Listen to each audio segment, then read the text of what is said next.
Bada bing, bada boo. Ever since Ronan, a mom in Taiwan, she's invited her daughter back to come live with her. Ever since the two have been reunited, very strange things have been happening. 6 years ago, something happened where the mom, Ronan, could no longer take care of her daughter anymore. Her daughter's name is Dodo, and she could hardly take care of herself, let alone make sure that Dodo is being safe and well fed. But that's 6 years ago. Ronan today, she's different now. She's ready to be a mom again. She can take care of her daughter Dodo. After 6 years of being apart, obviously the initial meeting is definitely a little awkward, but there is this connection there because that's her kid. So for a little while, it seems like the two of them, they're going to go home. They're going to slip into a very natural, familiar family life where they just enjoy doing all these mundane things that they missed out on together. But then all these strange little things start happening, and they're not little. On the very first night that daughter Dodo returns home, they hear this huge bang in the other room, and there's this sound of shattering glass. Ronan runs into the next room to investigate because it sounds like a home intruder or something. But when she gets in there, all she finds, the floor covered with shattered glass, and there's a tiny little cockroach. It seems like the cockroach crashed in through the window, breaking the glass. Is that even physically possible? It's so strange. Later that night, Ronan notices what looks like a burst eye vessel inside of her daughter's eye, but it's very eerily shaped, like the shape of a cockroach. How old is the daughter? 6. Oh. And I think if that were all, maybe Ronan would try to look past it and start fresh because, you know, there could be explanations for all of these things. Maybe the glass was already shattered. Maybe the cockroach is just a coincidence. There can be 1,001 explanations. But things start becoming unavoidable. It's not even just the small things anymore. Like, how do you explain when Dodo wakes up one day and her entire mouth is filled with teeth? She has double the amount of teeth. They're practically growing on her tongue. They're everywhere. Or the fact that Dodo, her daughter, is able to magically shut doors. She could be on the other side of the room and the door swings shut. The window's not even open. It's not a breeze. How is she doing that? And who does she keep talking to? She keeps talking to someone that doesn't exist. Like she's playing with invisible friends that aren't actually there. Yes, it's her daughter, but it's not normal. And she's confident that the real reason, the real problem here is that Ronan is cursed. She's haunted and this curse is being transferred to her daughter. 6 years ago, Ronan, for the sake of a YouTube video, entered this forbidden tunnel, a sacred space, and ever since then, her life has been cursed, and now her daughter is gonna die unless she can find a way to help her. And this sounds very much like the plot of a movie, does it not? And that's because it is. That is the plot of the Taiwanese horror film Incantation. The reviews for that movie read, it's terrifying, exceptionally dark. If you can't watch anything terrible happening to young children, don't watch this. It's a type of movie to break your brain. I watched it and the movie stayed with me for years. I still think about it to this day. Not in a good way. But the truth is, the movie Incantation is actually based on a true story of a family in Taiwan and what happened to them when they get cursed by a demon, how they are tortured for 2 months straight until one of them ends up dead.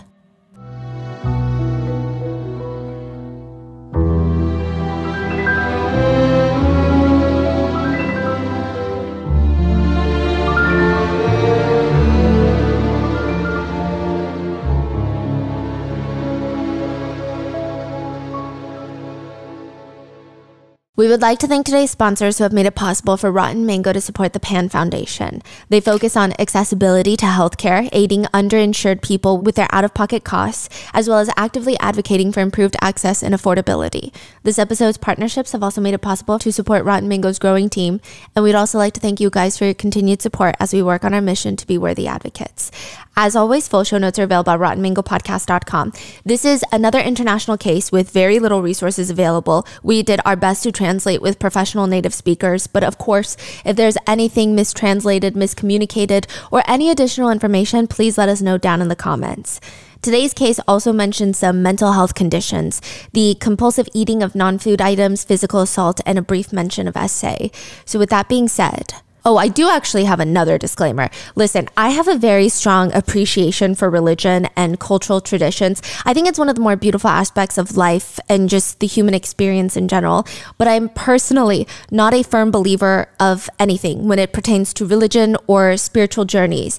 So anything said in this episode is not to push some sort of narrative or belief onto anybody. I truly have no skin in the game. I just am very intrigued by a lot of different cultures and religions. There is information included that I find to be enlightening and pertinent to the case itself, and also just fascinating that I wanted to share with you, but I am not trying to get anyone to believe one thing or another or anything at all. Also, another side note, many of the gods mentioned in today's episodes, the deities, they have very complicated backgrounds on how they came to be. And obviously there's different interpretations and beliefs for each one. But I do want to mention that it does seem that at least a few of them are based off of Hindu gods. So this is, again, not me trying to erase that link or not give credit where credit is due. But I think to deep dive into the origins of each god would take a lot of care and expertise, and I'm mainly trying to include the parts that would be relevant to the actual case. So if you guys actually know more about each deity, please let me know in the comments. I would love to learn more from you guys because the internet is a tricky place where everybody disagrees a lot. So with that being said, let's get into it. April 11th, 2005. It's a very normal Monday afternoon, and Mr. A, well, let's call him Mr. A, is at home watching TV, and he hears this knock at his door. Mr. A is one of the few neighbors that are still around. All the other neighbors had, interestingly, packed a little bag and moved out into hotels, leaving most of their stuff behind, still paying rent. It's very odd. Mr. A gets up and he walks to the door, looks through the tiny little peephole, and he sees his neighbor, a middle-aged man, Mr. Wu, just standing there looking very anxious. Mr. Wu, what's wrong? How can I help you? Mr. Wu leans in closer to the door. Call an ambulance. What? Mr. A fumbles with his locks, and by the time he opens the door, Mr. Wu is gone. He looks to the right, he looks to the left. No Mr. Wu. He didn't even know middle-aged men could move that fast. That's wild. So he grabs his phone, puts on his jacket and his shoes, and he starts making his way over to Mr. Wu's house, which is at the top of a neighboring building. It's a 3-story building, and Mr. Wu is at the top. That's his residence, 3rd floor. So he's running up the stairs. He approaches the door. He doesn't see Mr. Wu anywhere. He's nowhere to be seen. He presses on the handle of Mr. Wu's front door. The door creaks open and a fly comes flying out at him. So strange. He walks inside, and once he sees why an ambulance needs to be called, Mr. A runs back out of the house. He's dry heaving on the pavement and immediately calls the police. When the police arrive at the scene, they want to know what the problem is with the Wu family. I mean, arguably, they seem very incredibly normal, if not very mundane. The Wu parents have 4 children.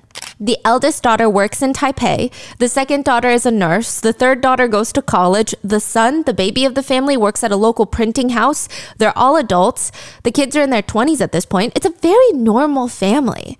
Until the police talk to the neighbors. They are not normal. What do you mean by that? Neighbors have been reporting hearing very strange noises coming from inside the house all night long. This loud, sometimes it's like a banging noise. Sometimes you don't know what the source of the sound is. Sometimes you do know. And then sometimes it's just the most obnoxious gong going off all night long. Which is definitely frustrating for neighbors to deal with, the constant ruckus from the upstairs residents. But the neighbors aren't even annoyed. They're not even pissed off. In fact, they're just scared. Something about the noises is different, okay? Sometimes the family of 6 would sit there just splashing water on each other in silence, splashing cold water all over each other, shivering, but they say they're hot. It's weird. Sometimes the neighbors would wake up in the middle of the night to hearing someone screaming, other times to chanting. They look up at the house and, yeah, the police are like, that's not a normal place. They look at the signs posted on the windows into the house. There's a red 8 trigram symbol posted onto the window. The 8 trigrams are ancient symbols used in Taoist philosophy that represent the 8 principles of feng shui. Feng shui being harmony of individuals and their environment. At its core, feng shui is about creating balance and flow in your living area, right? So the 8 principles of having good feng shui balance, oversimplified, are heaven, earth, thunder, water, mountain, wind, fire, lake, which symbolizes joy and pleasure. So they all mean something. And when you put that symbol of the 8 trigrams on the window, it typically means that whoever lives in this home is seeking protection. They likely want to ward off negative energy and spirits. which is not too crazy of a thing to want. I feel like we all want that. They see that red 8 trigrams taped to the window, which itself is very normal, standard even, but it's everything else that makes the house feel so strange. On the balcony of the house, there are these black clothes that are sticking out of the windows like flags. It does not appear that the clothes are being hanging to dry. They're hanging on sticks, just floating in the air like flags, or like ghosts wearing black clothes and hanging out of the window, whichever one you want to envision. When you step foot into the house, you hear this crunching noise. And you look down, and the entire floor is covered like a beach. But instead of sand, it's covered with salt and rice grains. The whole floor. They can hear flies buzzing around the house. They walk further in, and on the dining table, they find a whole table setting laid out. Plates, bowls. The bowls are filled with fulu, a talismanic paper soaked in water. And the plates are smeared with the main dish, the main course. Feces. Poop. The flies are just circulating over the table, but that's not the only source of the smell. Feces has been thrown at the walls, covering the walls, sliding off the walls. Not a single window was left open to let in some fresh air. Not only that, but the windows are covered in these yellowish papers taped to the windows, resulting in this severe lack of sunlight coming in, which means feces are hanging off the walls. The air is thick from the smell, not a single hint of a breeze, just still air sitting, marinating in the poop stench. And no sunlight to try and balance things out. It's dark, dingy, grimy, and the smell of feces is overwhelming. In one of the bedrooms, there's a 28-year-old woman lying motionless on the floor. Her limbs are stiff and she does not appear to be breathing. She has no pulse. They rush her to the hospital, but it is no luck. She has been dead for 2 days before the police found her body. The hospital starts an autopsy on the woman, and her whole body looks incredibly pale. There's these massive wounds all over her body, giant bruises, fist-sized, up and down her body. But more puzzling than that are these tiny circular uniform burn marks, similar to cigarette butt burns, but not really. It's much smaller. It's about the size of like an ink dot. So if you were to take the tip of a Sharpie and just hold it onto your skin, it's kind of that size. What could even cause burns that size that are that consistent and uniform all over her body? Believe it or not, there's another medical mystery that the doctors cannot even wrap their minds around. Shoved into the woman's nostrils, mouth, in her esophagus, and smeared all over her skin is a mixture of urine and feces. Furthermore, her entire stomach, the only thing in there is no food, nothing but just semi-digested feces. The sheer volume of feces would indicate it was most likely human feces. So why, how, who did this to her? The police are able to confirm that the deceased woman is the eldest daughter of the Wu family, the residence that she was found in, which means the people most likely to have answers to what happened to her are her family members. But there is no trace of the rest of the Wu family. After Mr. Wu knocked on his neighbor's door, he vanished along with his wife and his 2 daughters and his 1 son. All 5 of them are gone. They hadn't taken any belongings, nothing. They just disappeared into thin air from this house. And there are just some places that you just do not go. In the movie Incantation, the place that you're not supposed to go is inside this tunnel in this remote village temple. But because the main character, Ronan, the mom, and her boyfriend at the time, they run a YouTube channel where they go ghost hunting, they weighed out the options and they thought, go into the tunnel to get great views or not go into the tunnel. They go into the tunnel. Ronan's boyfriend and his cousin decide, we're just gonna get the good footage, despite being warned by the locals multiple times never to step foot in here. We're just gonna go and get the footage, and that's how they get cursed, and Ronan's boyfriend and cousin ultimately die.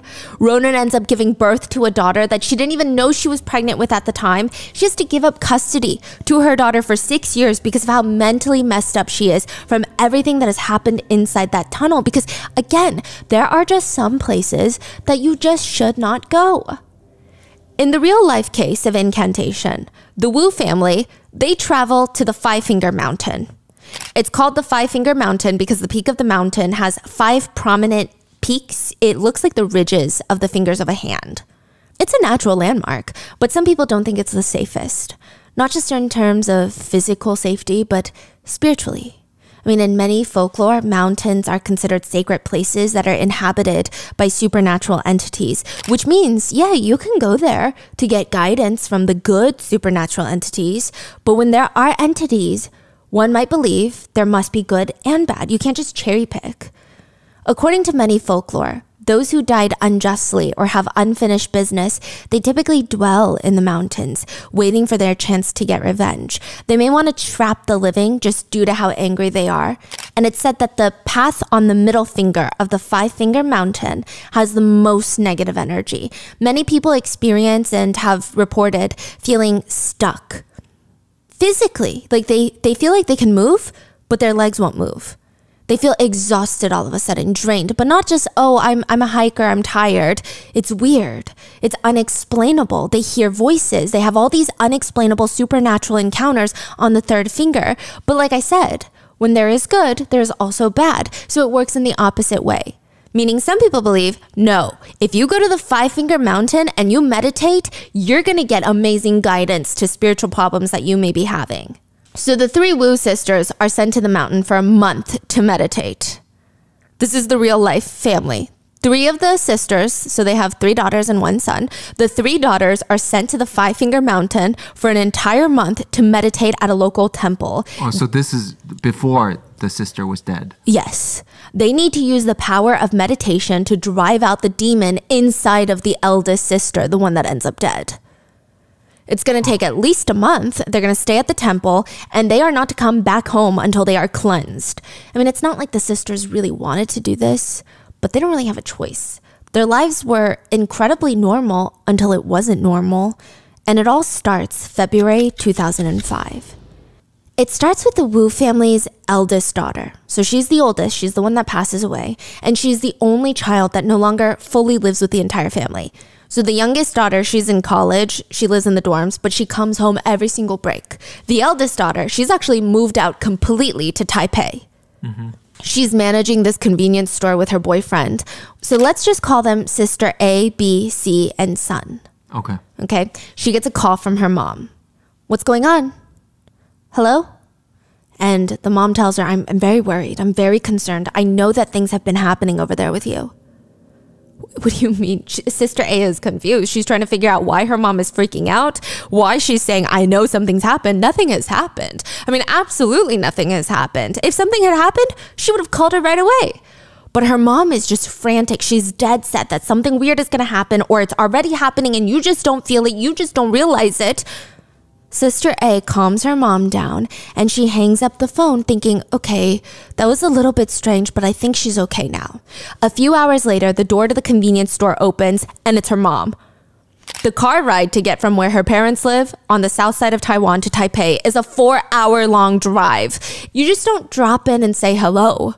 Her mom never does this. This is the type of visit that requires a lot of planning. You take the weekend off, you come to visit, you have an itinerary. So what the hell is mom doing here? Mrs. Wu tells her daughter, you need to come back to the family home immediately or else very bad things are going to happen to you. Listen, she must have a lot of faith in her mom because she grabs her things and just instantly leaves Taipei. She drops everything. She leaves work mid-shift to go with her mom. Interestingly enough, when she gets home, the energy in the family residence is quite happy. Everybody's happy. I mean, it's been a minute since all of them were gathered, since everybody's busy with work and school. Mr. Wu even cooked up this massive, delicious food table for the kids. And then during dinner, they start discussing what's been going on. And the Wu family, like I said, consists of 3 daughters and 1 son. The whole situation started when Sister C comes home from college for winter break, because it's February of 2005. She's normally someone who sleeps well every single night. But ever since she got back to the family home for winter break, she's been having nightmares every single night. And it's always about the third prince. The third prince? Nija? Yes, the third prince, according to mythology, he was born after spending 3 years and 6 months in his mother's womb. His mom was so sick of him in her stomach that she would get frustrated and, quote, pound her stomach in anger for such an extraordinary long pregnancy. And to make matters worse, when she finally gives birth to him, instead of a baby, a giant ball of flesh rolls out of her body. And her husband, the third prince's dad witnesses all of this and is convinced that his wife just gave birth to a demon that needs to be extinguished. He grabs his sword, attacks the ball of flesh. It opens up and out comes a fully formed boy, the third prince, that can talk immediately out of the womb. Now you may be thinking, that's a pretty tough dad and son relationship to mend after your dad is adamant that you're a demon the second that you come into this world. But despite that, the third prince has a strong dedication to his family. The prince and his dad are known to fight all the time, but ultimately it seems like the third prince has a strong sense of filial piety. I mean, he is, at the end of the day, one to protect his family, which is why he is typically worshipped for protection of children and families and sometimes ensuring safe travels. The third prince deity is typically known as the patron god of children. In terms of worshipping deities, the third prince is not an intense one to worship, if that makes sense. It's just some deities are more fickle, some are more secretive than others, but the third prince, he sounds kind of chill. I mean, generally he prefers offerings, fruits, meats, nice. Duck meat he doesn't like because it's considered sacred to him, so you have to be very careful. He's also a teenage deity, so he really likes candies. And if you really want protection from the third prince, to just have a small statue of him is usually a good way to get it. He's a guardian deity though. Keep this in mind, he's very protective. He's a protection god. Now, Sister C comes home from winter break, and every single night she's back in the family home. She's plagued with these nightmares, and she can't sleep now because she's terrified of her own dreams. The third prince is somehow popping up in her dreams, which makes it feel like somebody needs protection around here. She has these migraines throughout the day that make her drop to the floor with how intense it is. She's never had these before. She's supposed to be resting before school starts, so what is happening? Her parents suggest her to go to the temple. That's going to help get her soul back. Now, to give you some context, and again, a quick disclaimer, not everybody in Taiwan believes one thing or the other. Like, same with America, everybody has their own beliefs. And then you have people who are very extreme in their beliefs, and then some people who are a little bit more casual with it. I will say the Wu family is as extreme as it gets. They're very extreme with their beliefs. You're not going to see the extremity of their beliefs right now, but you'll see it escalate. So keep that in mind. They're like, you need to go to the temple and get your soul back. Some people believe that the soul can leave the body because of many different circumstances. We've kind of talked about this before with the microwave case. Remember? Okay, yes. Yes, the soul leaves the body when there is some sort of trauma or shock, near-death experience, intense fear or pain, spiritual attack, sleep or dreaming. Sometimes souls will wander out of your body during sleep, and then when you wake up, your soul can't get in and your soul is lost. They say that you can typically tell when someone's soul has left their body. They suddenly have a very hard time recalling specific events. They might have memory loss, or they suddenly have weakened immune systems, and they just feel this emotional numbness. They look like they're zoning out all the time. It looks like they're missing a part of themselves because their soul is missing. That is what the Wu parents believe is happening to Sister C. They encourage her, go to the local temple. They can perform this soul calling ritual to bring your soul back home, back into your body. You gotta go. Sister C goes to the temple to get her soul back, which it does seem to work, but she ends up getting a lot more than what she asks for. She states to her family that suddenly, out of nowhere, the third prince showed up again. And this time he had a divine message for her. He tells her that Sister A, the eldest sibling, has to come home immediately or else her life is in grave danger. She's the one working alone in Taipei. The family take this information incredibly seriously. If the third prince is saying that, that means he would only be saying that to protect the children of the family. He's a guardian deity after all, which means something might happen to the children. Even if the third prince didn't say anything to Sister C in the dream, the third prince even showing up in one's visions or dreams or sights typically symbolizes that the dreamer or someone close to the dreamer is in need of protection. Because the third prince, like I said, is almost synonymous with protection. This means something. The next day, after the third prince shows up in Sister C's dreams, the mom goes all the way to Taipei and gets her eldest daughter, brings her back home.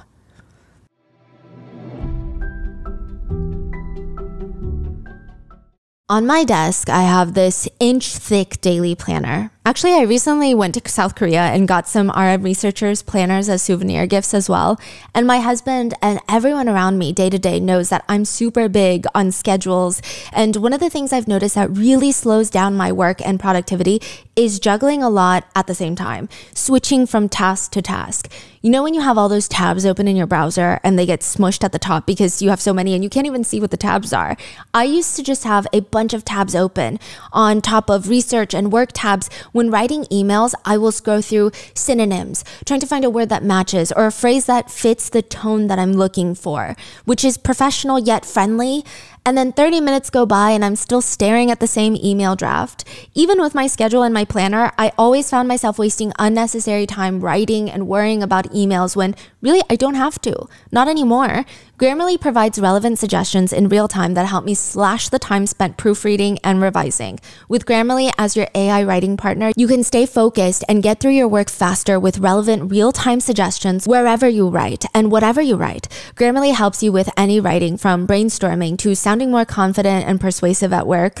Personally, my favorite part is that I don't have to use a third-party app or switch between browsers because Grammarly seamlessly integrates itself into my daily browsers without compromising my data and personal information. In fact, Grammarly works across more than 500,000 apps and websites. Grammarly has helped professionals do more with their writing for 15 years, and 93% of professionals report that Grammarly helps them get more work done. Experience the gold standard of responsible AI with their enterprise-grade security and a business model that doesn't sell your data. Get more done with Grammarly. Download Grammarly for free at grammarly.com/podcast. That's grammarly.com/podcast.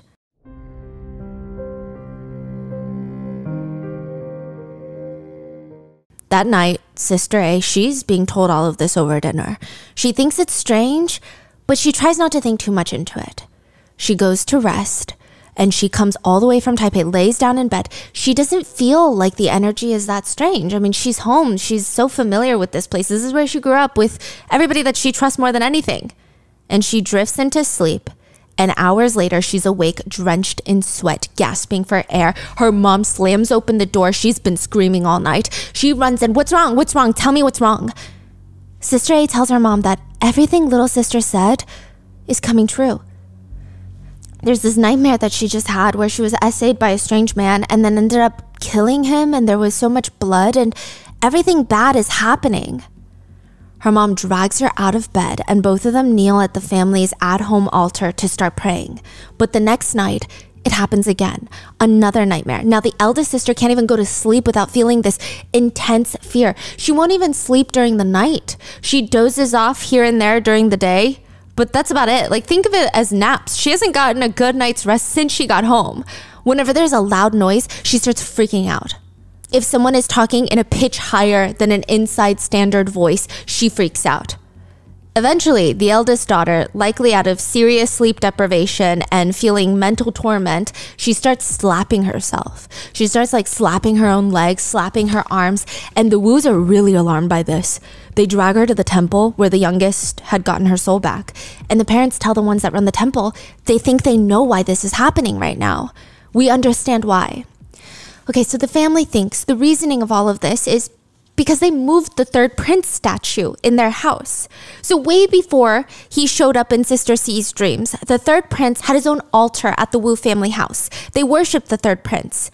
But a while back, they had gone to a different temple, and with some guidance, one of the mediums there told the Wu family that their family situation seems unclean. He was very ominous about it. He didn't give them much more information. So the Wu parents, being firm believers, they start getting paranoid. They ask him to come to their house to exorcise the evil spirits that's making the residents unclean. And while they're exorcising the place, they move the statue. They move the altar of the third prince to a new location inside the house, but maybe they shouldn't have done that. Maybe that messed with the protection of the house somehow and made it so that another entity could enter, like a non-protective entity could enter their home. At the temple, the eldest sister was able to be cleansed by the spiritual mediums. And when she comes back home, things are normal again. In fact, after a few days, she's had zero nightmares, zero slapping herself on the legs. She's like, maybe I should go back home to Taipei. I mean, we avoided this looming tragedy. Likely it was nothing. We just needed to move the statue back. I should just go home and resume life as normal. That's the best case scenario, yes? As the eldest daughter is spending the last few days with her family, she gets this phone call. It's like a rather brief phone call. Nobody can really even make out who she's talking to or what she's saying. But by the time she hangs up the phone, she is no longer their daughter. She is no longer Sister A. She turns around and states to the entire Wu family that she is the goddess of mercy. Wait, she hung up the phone? And Yeah. she says she's a goddess? Now, to give you some context, this is good and bad news depending on your own beliefs. If you do not believe in deities being able to possess humans, this is very bad news. If you do believe it, like the Wu family does, then this might be the best deity to be possessed by. The goddess of mercy is often described as the kindest of all deities. She is the mother of compassion and mercy. She's believed to have unconditional love and compassion for all beings, even humans. She's not fickle, where, fickle deities might want more in return or set you up in some aspect. She's not like that. She's known to work tirelessly to save all beings from suffering. So if the goddess of mercy has taken their daughter's body, that means there is a divine message there for them. The Wu parents think, wait, maybe all of this going on is because our daughter is a spiritual medium, and this is the way we find out. A vessel is the spiritual medium between the deities and the humans, the so-called translators between the gods and the mortals. So when mortals, like humans, have questions, they have nowhere to seek answers. They may approach a spiritual medium and request that they ask the deities for the answer. Being a spiritual medium is typically, from my understanding, a job that calls you. You don't call the job. The job chooses you. People will naturally find themselves being able to connect with spirits, and with further guidance or training of sorts, they can be full-fledged spiritual mediums. It's not an easy job. One medium describes it as, the first time, your body feels very warm, really hot.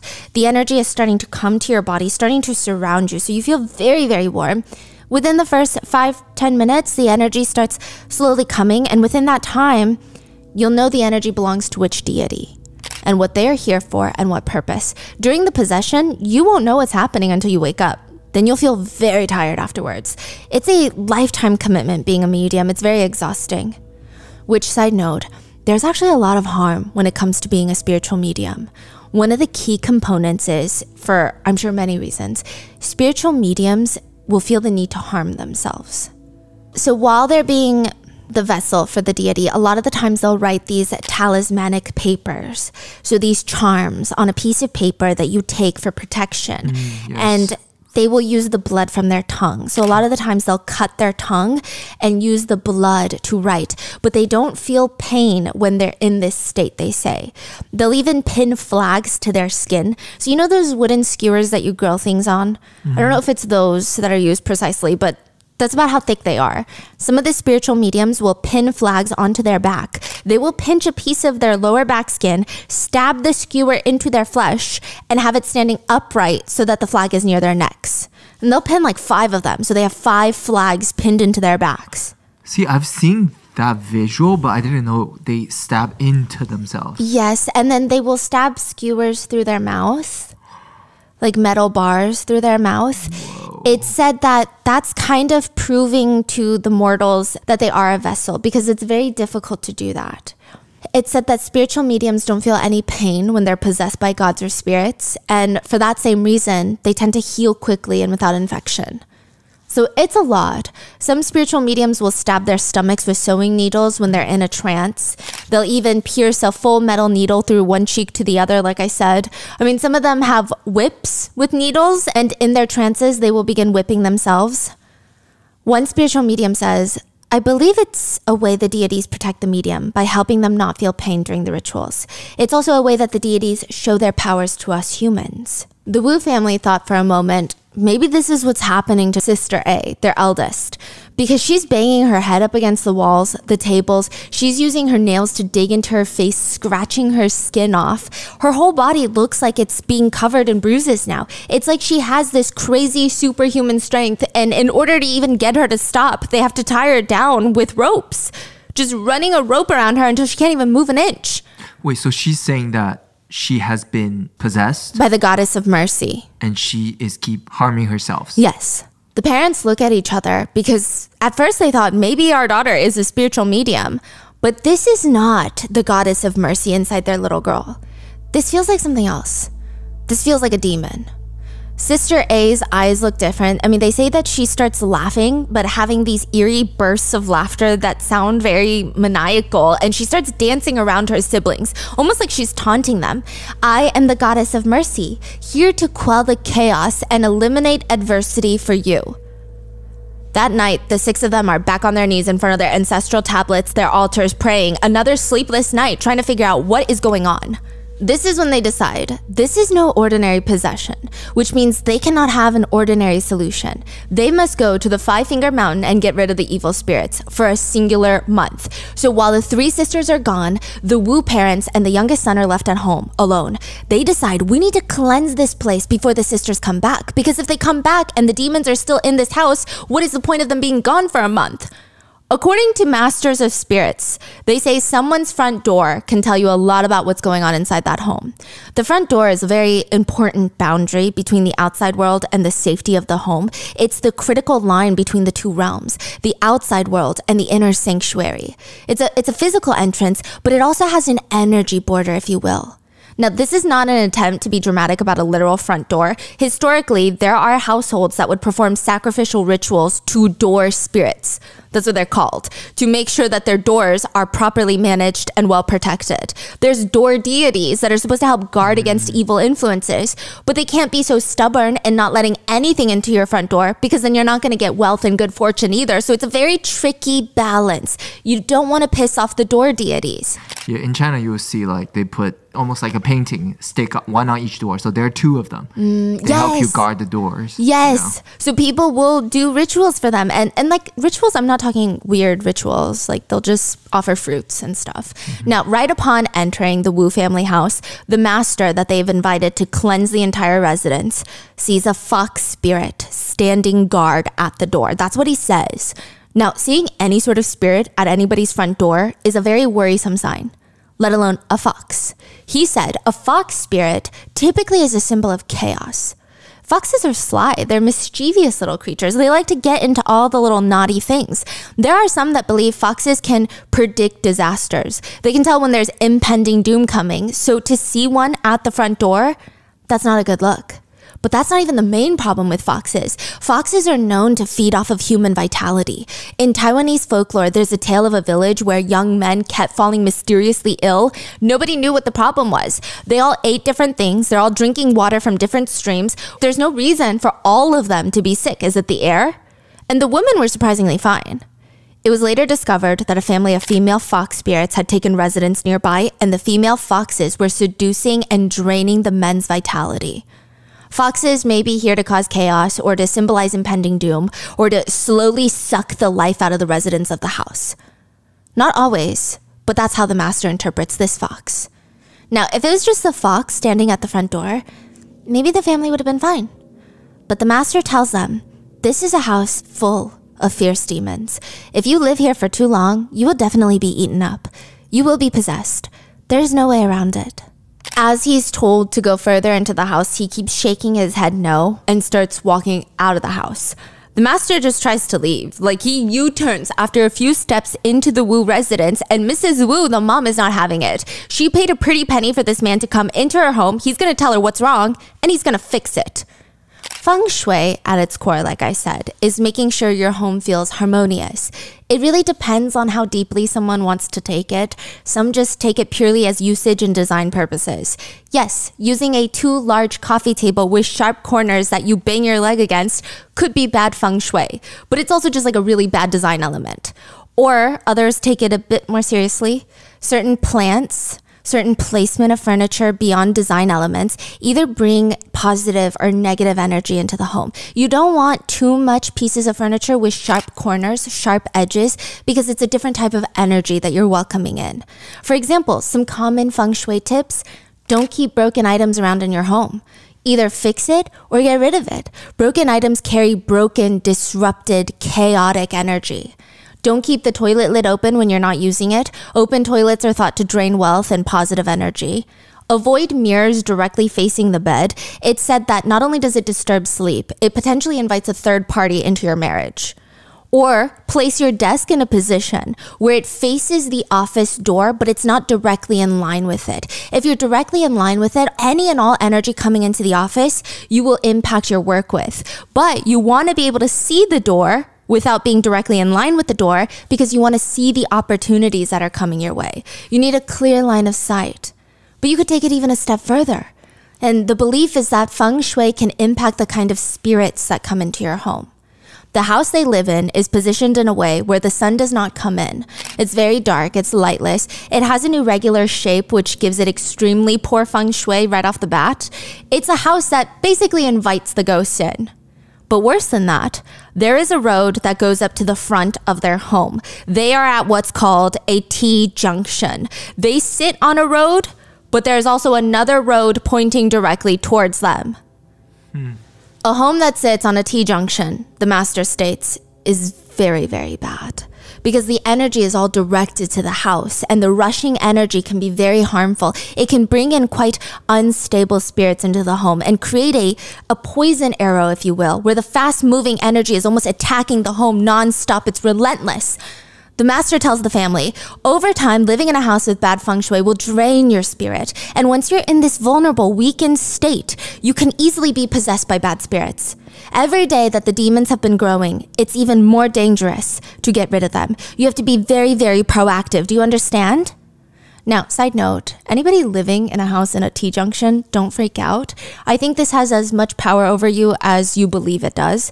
I would say most people that I know believe in feng shui in a rather casual, like they don't really believe spirits will come, but just the flow. Yeah. The flow of your furniture. They honestly treat it more like a design suggestion, so don't freak out, nothing's gonna happen to you. But like I said, this is just an extreme case with people who have very strong extreme beliefs. But conveniently, the master can fix it. For a price. He holds a multi-day exorcism. He states, now the house is cleansed. There will still be upkeep maintenance, of course, but overall, it's good now. The Wus thought, oh, well, now that you say that, I do feel more relaxed. Even our bodies, I feel like the tension is loosened that we've been holding on to. But just to make sure that the house is ready for the sisters to come home, the Wu family, they purchase a lot of the talismanic papers, the charms from the master, as well as joss sticks. Joss sticks are basically incense sticks and are often burned before a shrine. It's believed that if you have a perfumed joss stick to a certain deity, they will be pleased and give you their blessings. And even the number of joss sticks offered is meaningful. 1 stick is for worshipping the deceased. 2 for guardian spirits or for food offerings. 3 is the most common. It represents the core elements. 5 is for worshipping the deities and the elements. 7 sticks is for the sun deity. And the 9 sticks is the most auspicious, they say. It's used for worshipping Buddha's graces or guardian angels. So you burn them at the altar or near the front doors or the windows. And technically, you're supposed to use the joss sticks in a well-ventilated area. But the family decide, why don't we plug up every possible ventilation outlet and burn the joss sticks? Because that would be the ultimate, deepest cleansing. That would be the most condensed scent. And I think the deities would be the happiest. They even hung fabrics outside their house. They're described as exorcism cloths, meaning that they've been blessed and prayed upon, and it's supposed to give the person in need, as well as the property, a spiritual cleansing. It's thought that even touching the cloth can help drive the evil spirits out of you. They fill the entire apartment with the talismanic paper, the fulu, if you will, and they fill it with the joss sticks. They keep burning them. They hang the black clothes outside the window. They have the 8 trigrams posted on their window by their front door. This is when the 3 sisters are at the mountain. Yes. So the father and the parents and the son is doing this at home. Yes. To get them ready to come back. Because there's no point of them being in the mountain if they're just going to get tainted in the house all over again. And it works. A month later, the Wu sisters come back home from the 5-Finger Mountain. And the family of 6 are reunited. Everyone seems to have their lives restored. The disaster is over. Until one night, all 3 sisters lose their minds and they start chanting incantations, saying they want to return home. This is not home. They need to go to their real home. And this is how everything spirals out of control until 1 ends up dead and 5 end up missing. The movie Incantation is a found footage horror film that people genuinely thought was cursed. Even if you watch this horror movie, you will be cursed. That was the consensus. One online forum post reads, is Incantation movie actually safe for me to watch? Can the movie invite actual demonic influence into my home? Viewers have reported feeling cursed after watching the movie. They say, I just watched Incantation last night. I said the chant like 20 times. Power went out a couple minutes later. I've never been so scared in my whole adult life. Another comment reads, just watch Incantation. I'm so freaking cursed now. I think this movie just literally cursed me. The movie Incantation explores the idea of a shared curse, meaning just by watching the movie, by seeing the footage and repeating the incantation in the movie, you now share the curse. The movie tricks you into staring at this symbol. The main character tells the audience, because it's found footage, it's like she's vlogging. She tells the audience that the symbol is for blessings. She asks the audience to help save her daughter from the curse by chanting the incantation together. And she thanks everyone by wishing her daughter blessings so that she can be cured. But the truth of the movie is, the symbol, the incantation, all of it is a curse. The mother has asked the audience to repeat these things because she knows they are a curse so that they can take the burden of the curse away from her daughter. They can share the curse with the audience. Wow. In the real life case, there is also a shared curse. It is that of shared delusion, collective psychosis of the entire family. So after getting back from the mountain, the three sisters start losing their minds. The family's gathered in the living room. The parents and the son are trying to figure out what to do, how to help the sisters, and also why are all three of them losing their minds? Why are they all possessed all of a sudden? They're burning more joss sticks, chanting more incantations to get rid of the spirits inside their family members. And it's in the middle of all of this that the dad turns to the rest of the family and he announces, I am the Jade Emperor. The Jade Emperor is a celestial ruler of heaven. He has supreme sovereignty over all the deities, immortals, and humans. He's the one, if you remember from our Baby Garden episode, the Chinese zodiac animals were all in a race. He's the one that organized the race. He represents the ultimate authority over the universe. He's a deity, and he's known to be quite compassionate and fair and merciful. And now Mr. Wu claims he is the Jade Emperor, which makes Mrs. Wu stand up. I mean, her husband just lost his mind, and so did her three daughters, and so has she. She states, I am Queen Mother of the West, one of the most ancient and powerful goddesses, the Jade Emperor's wife. She has complete control over creation, destruction, death. Most of her days, she sits there in her peaches of immortality. They have a little garden in their palace. She alone can determine the lifespan of every living being. Wow. Which means the dad is now the Jade Emperor. The mom is the Queen Mother of the West, the Emperor's wife. The eldest daughter is still the Goddess of Mercy. The second daughter, Sister B, claims she's the seventh fairy, the youngest daughter of the Jade Emperor and his wife. Wow. Then we have the third sister, the one that came home from college and started having the nightmares. She claims she is now the third prince, the protector of children, the guardian prince. Leaving just the youngest Wu family son, he looks up at his family members standing there and he says, everyone stop. I am the drunken monk. What? This is another character from mythology, a monk that was unconventional in the fact that he was always drunk, but his heart was always in the right place. Oh, I know. Yes. Okay. Ji Gong is the name. So they're all good deities from what I can tell. Yeah. The whole family at this point believe that they're all possessed. But what are the odds that all 6 of them are possessed by good deities? Slim to none, that's what they think. They think there must be at least one person in this family that has been possessed by a devil, and that is why everybody else is possessed by a good deity to get rid of that demon. And it's up to them to figure out the fake one. When the police are called to the Wu residence, the family are not found until 3 days later. So they find the eldest sister A's body, and then the family is found 3 days later in a temple about an hour away from their home. The 5 remaining Wu family members are covered in bruises, as well as the same scars that Sister A had, those circular burn marks. The police have so many questions. Sister A is dead. The whole house is smeared in poop. The rest of the family have similar burns to Sister A. What happened in the past 2 months in that house? At this point, the dad refuses to talk to the police. He states he will be haunted by demons by disclosing secrets. He's not taking that risk ever again. The police try to talk to the mom. The mom is sitting curled up in the interrogation room, and the interrogator is trying to ask her where the family has been for the past few days. We had to leave to avoid disaster. Avoid disaster? What disaster? The mother looks up and starts shouting. She seems paranoid. She keeps looking around. If you don't leave, you might be possessed.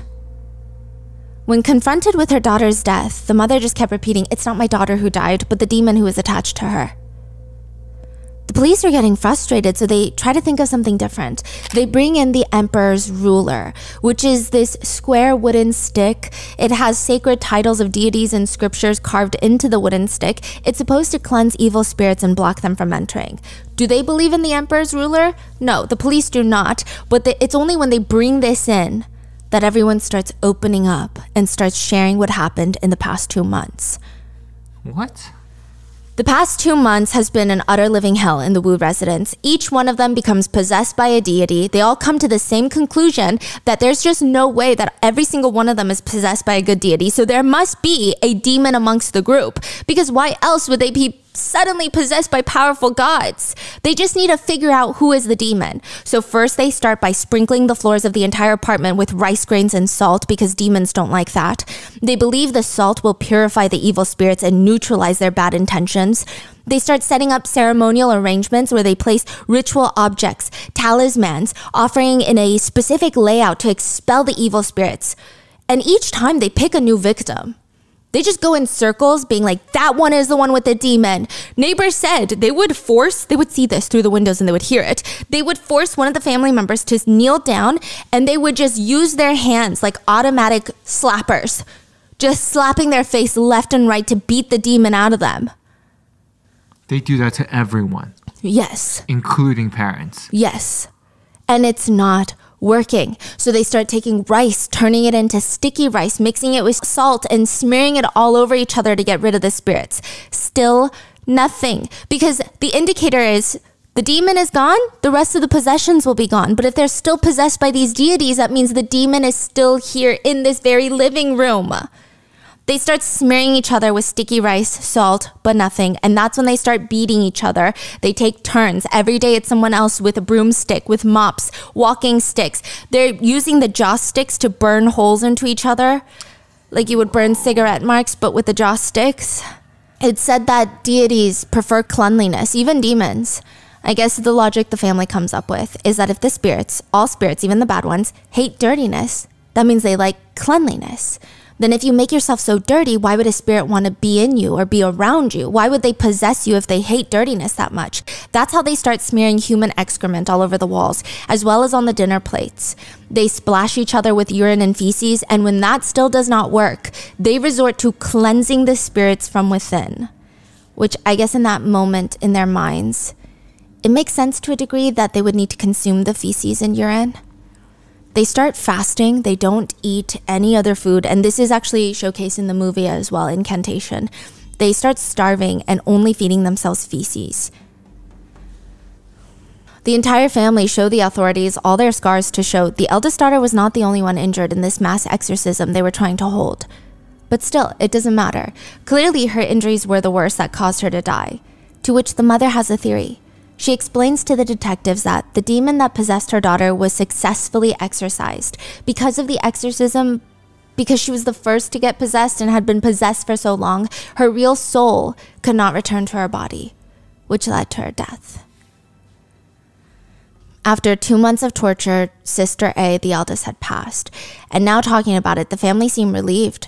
They finally got the demon that was plaguing the family. I mean, even if it results in the loss of their own daughter, they seem relieved. The police obviously bring in a psychiatrist to evaluate the family one by one. The psychiatrist states that none of them have any sort of mental condition that would set off psychosis. None of them are schizophrenic with hallucinations. Individually, they all seem like completely normal people. Completely normal people is how the psychiatrist phrases it, not me, okay? But it's when they're together for those past few months, what they all partake in, it seems like a shared delusion, collective psychosis. That's the only thing that the psychiatrist could come up with. It is the psychiatrist's belief that they genuinely believe that there was a demon inside of one of them. That is a belief that they shared. Legally speaking, the burns and beating scars were not fatal enough to cause the eldest daughter's death. Her cause of death was multiple organ failure, which was her willingly eating feces paired with her willingly starving herself, which led to her organs shutting down. The prosecutors state that it does not appear that she was forced, trapped, or bound to any of those things. She was beat, but they don't believe that she had no way out. It seems like she was as deep in the delusion as everybody else. The family members were initially charged and found not guilty of murder. Their exorcism did not directly result in her death. They were charged with then the crime of abandoning a corpse after death, but it does not appear that any of them served any jail time.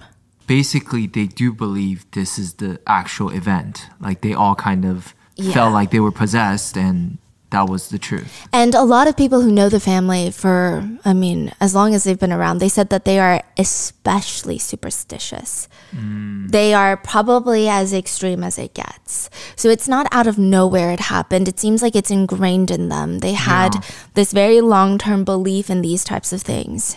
Yeah. And just like that, after this, the family goes back to living normally. No possessions, which has sparked a lot of people to come up with their own theories, because how can they just suddenly go back to normal? Some netizens believe that they were actually possessed by spirits, and now that the demon spirit is gone, the family has naturally returned back to normal. Some neighbors believe this to be true because after the eldest daughter's death, all of them start donating money to the family to exorcise the spirits of the eldest daughter from the house, once and for all. They're like, because your daughter died in here, you need to exorcise the house all over again. So some of these people have very firm beliefs that this is genuinely what happened. Some argued one of the biggest problems here is that the family enshrined many different statues of gods at the same time, which means the gods had to compete for the incense they believe in, which then caused them to go after family members to try and gain more power in the home. One netizen comments, they were all possessed by evil spirits and demons, and that's why this happened. Then you have most people who believe they were in a shared psychosis, a shared delusion. I would say that, the family was entranced, just not by demons. One source states that the local psychiatrist actually believes the family to have been a state of mass hysteria. They state a lot of people might find it hard to believe considering how few of the family members were in the medical field. So 2 of them were studying to be nurses. One of them was already a nurse, the daughters. But the family has always been very superstitious. So that coupled with sleep deprivation, lack of food and water, the repetition of praying at the altars. One netizen comment reads, "The whole family is sick. Sometimes being too superstitious is also a disease." Another one comments, "I once heard a Taoist priest say, if you feel something strange about your body, please see a doctor first. If you still don't feel well, then you come to us for treatment." So they're saying, this is a very real belief and a lot of people honor it, but this is just so extreme. Another netizen writes, "There is nothing wrong with the faith itself. It can be a spiritual substance, but excessive superstition is a huge mistake." One netizen agrees, writing, "Faith should lead people to the right path and bring peace of mind, rather than causing trouble to others or even harming themselves or others." Another group of people believe, yes, they were in a state of mass hysteria, but it was brought on by a bad master. They likely went to a public temple in the mountain in the woods, the Five Finger Mountain, where they think that maybe they had run into someone who does not practice these types of things well. Someone who perhaps wants a lot of money and sees this as an opportunity, a family who is so distraught by even just a few nightmares, he starts implanting all these crazy ideas into the sisters' minds before they leave. Likely the master never thought it would spiral into something like this, but it did. Then you have another group of people that think, well, aside from superstitions, let's put aside mass hysteria, some people are even more cynical of people, and they think that the family from day one wanted to kill the eldest daughter. Whoa. Or at least the parents did. They tricked the other children into believing the superstition so that they could get the job done. There's really no proof behind this at all. There's no proof behind any of these theories or anything at all in this case, but they think, what if it's an expertly planned murder by the family to get rid of the eldest daughter for whatever reason? Other netizens point out how it's convenient and interesting that the family comes back to their senses after the eldest daughter's death and they're never possessed again. I would say that's a little tricky, but that's a belief that is floating out there. And lastly, a good chunk of people believe, it could also just be mold poisoning. They're saying that the apartment that they lived in was a little bit older, it was a little bit more run down, and Taiwan being near water, things get moldy. It's a very tropical climate. Yeah, it's very humid during summer. So people are saying it could have been some sort of toxic substance in the house. Has anybody looked into that? And they're not getting ventilation because they're closing up all the windows. They're getting sleep deprived. It could definitely be mold poisoning. Yeah. So there's a lot of discourse about all of that, but that's the case. That's it. They just went on to live the rest of their lives. Nobody has really heard from them since. To the point where people are like, this feels like an urban legend. So the movie was inspired by this case, yes, or? Inspired by the case. Really? Mm-hmm. Yeah, and there's a lot of discourse about the movie as well, Incantation. I think it's very interesting. So some netizens have stated the message of the film is brilliant because they state it's a replication of religion and spiritual beliefs in a movie form. So if you believe in a spiritual belief or a religion in real life, right, it becomes more real to you. So same with the movie. They're saying if you say these incantations and you are a little bit more superstitious, then you're going to believe you are cursed. Yeah. So it really is fascinating. That's what people say. I don't know, okay? They state that the fact that everyone is in a theater chanting this terrifying curse, you could go one or the other way with it. You could go home thinking you've been cursed, or you could realize, wow, it no longer holds power. Because when all of us are chanting it, nothing happened. So there's also this discourse of a lot of these things feel very individual based. Like nobody wants to be individually cursed. But when they're doing it in a group, it feels like a crazy fun human experience activity. I don't know. See, even like this whole case, I just feel like as someone who's not very spiritual, it feels like, let's say the family, everything they said was true. It just feels like they're very open to suggestions. So it started with a dream, and then they believed it and they act upon it.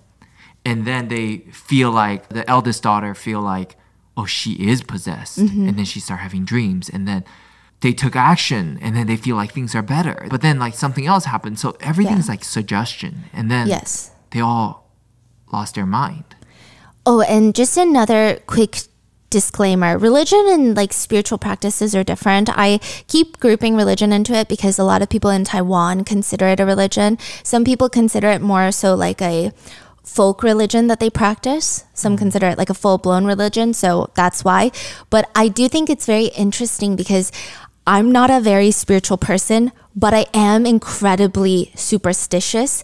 And I think I forced myself not to go down that path because what you were saying once you know something, you start spiraling. So I feel like if I were to talk to someone who could spiritually tell me my future or how I behave, it would just be living in my head. You're more suggestible. You're more suggestible. Like suggestible. Yeah, you will start see things and feel things and think about these things like constantly in your head. Because I know a lot of people might look at the family and think, wow, this is so dumb, but I can't even do that because I think I'm a little bit more suggestible than most people. So I feel like if I were really in that situation and I grew up in that environment with my family believing in all of this so strongly, especially parents believing it, those are your guidance figures.